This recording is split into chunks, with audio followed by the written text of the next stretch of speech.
फक्त की कालवा करू नका, सगळ्याचे अर्ज घेतलेले कालवा करू नका.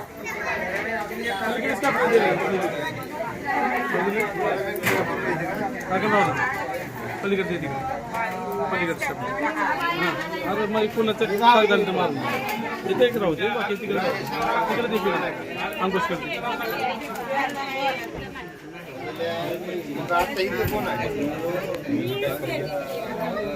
कसं नसते ती लागते आता याच्यात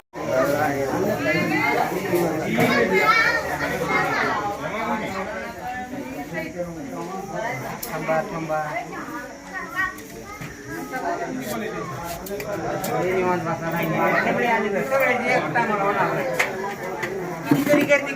हात दोनच आहे. फॉर्म भरलेला नाही तो कागदा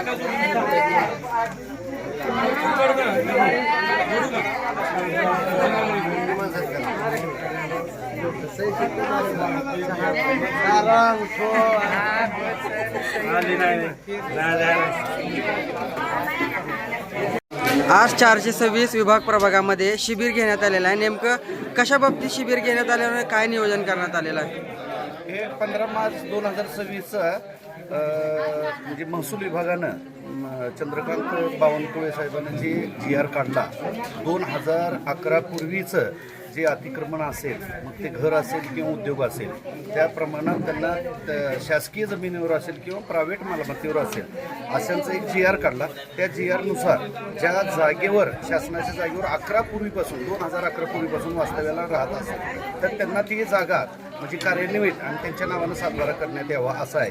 परंतु आनंदाची बाब अशी आहे की ही 426 गायरान जी आहे धाराशिव शहरामध्ये आहे आणि शासकीय लँड आहे, म्हणजे गायरान जमीन आहे, म्हणजे माननीय जिल्हाधिकारी साहेबांच्या अंडर येणारी जमीन असल्याच्या कारणानं या 426 गायरांवर किमान 4,000 तरी कुटुंब वास्तव्याला 2011 सोडा, परंतु 30 ते 40 वर्षापूर्वीपासून वास्तव्याला आहे.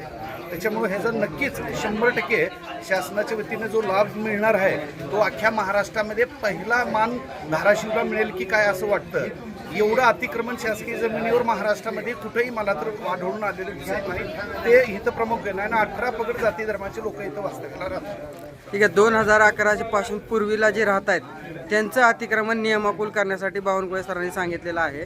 मग आता त्यांच्याकडे 2011चा पुरावा नाहीये, त्यांच्यासाठी काय उपाययोजना सांगण्यात आल्या? नाही, 2011 पूर्वीचा जर पुरावा नसेलच, समजा नसेल, तर माझे वडील असतील आणि माझे वडील जर अशिक्षित असतील तर त्यांनी नगरपालिकेत नोंद लावलेली नसेल किंवा त्यांना लाईट घेतलेली नसेल किंवा त्यांना मतदानापर्यंत त्यांनी पोहोचले नसतील, परंतु माझे वडील समजा त्यांचं वय 70 आहे आणि त्यांना आम्ही 4 मुलं आहेत आणि जर का आमच्या 2 पिढ्या इथं घेतलेल्या असतील तर शासनानं आम्हाला एक सूट द्यावी नगरपालिकेने किंवा माननीय जिल्हाधिकारी साहेबांना आम्ही विनंती करणार आहेत की आमचं स्वतःचं शपथपत्र घ्यावं, आमचं इथं जिओ टॅगिंगनं आमचं घर बघावं त्यांनी आणि ऑन द स्पॉट करून आम्हाला न्याय द्यावा.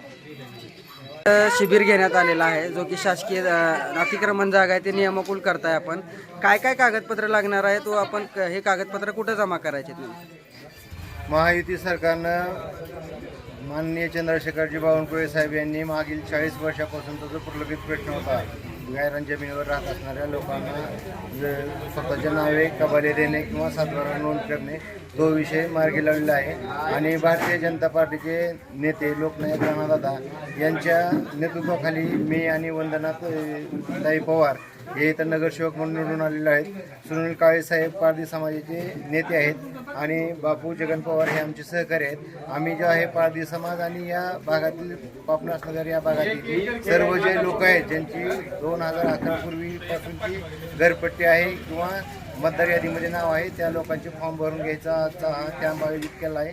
हा कॅम्प पुढील 4 ते 5 दिवस असा कंटिन्यू राहणार असून मी बापू पवार, वंदनाताई आणि आमचे मार्गदर्शक सुनील काळे साहेब हे आम्ही आम्हाला पुढील 8 दिवस हा पूर्ण 4000 लोकसंख्येचा जो प्रभाग आहे त्या प्रभागातील सर्व लोकांचे फॉर्म भरून घेणार आहेत आणि यासाठी 2011 पूर्वीची घरपट्टी किंवा 2011 पूर्वीचं मतदान यादीतलं नाव या दोन्हीपैकी कुठलाही एक जरी पुरावा असेल तरी आपल्याला हा फॉर्म भरून घेता येतं. आणि ज्या काही अडचणी येतील त्या मी काळेसाहेब, वंदनाताई, बापू पवार आणि आम्ही चौघजण जिथं कुठं कमी पडत असेल त्या ठिकाणी लोकनायक राणादाची साथ घेऊन या प्रभागातील सर्व नागरिकांना त्यांच्या नावे जागा करण्यासाठी आम्ही प्रयत्न करतो.